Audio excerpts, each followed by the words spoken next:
Hi friends, ఫ్లిప్కార్ట్లో నేను వచ్చేసి ఒక ప్రోడక్ట్ బై చేశానండి. అదేమనేది మీకు చూపిస్తాను రండి. ఇక్కడ వచ్చేసి 5 ఐటమ్స్ తీసుకున్నాను అనమాట. ఇది వచ్చేసి బాదం వచ్చేసి 250 గ్రామ్స్ ఉంది. ఇవి నేను డైలీ వచ్చేసి 4 బాదం 4 తీసుకుంటాను. అలాగే జీడిపప్పు అనమాట, జీడిపప్పు కూడా 250 గ్రామ్స్ వచ్చాయి.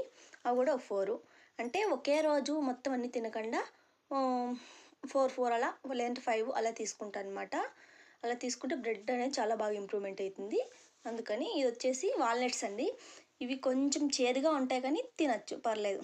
ఇది ఫేవరెట్ అండి, పిస్తా. మీకు ఎవరన్నా కానీ పిస్తా అయితే బాగా తింటారు. అన్నీ కూడా 250 గ్రామ్సే ఉన్నాయి. ఇది వచ్చేసి వెండి ద్రాక్ష, చాలా తీగా ఉంటాయండి ఇవి. మీరు కూడా ఎవరైనా కానీ బై చేయాలనుకుంటే కనుక నాకు కామెంట్ చేయండి. నేను మీకు అందరికీ లింక్ షేర్ చేస్తాను.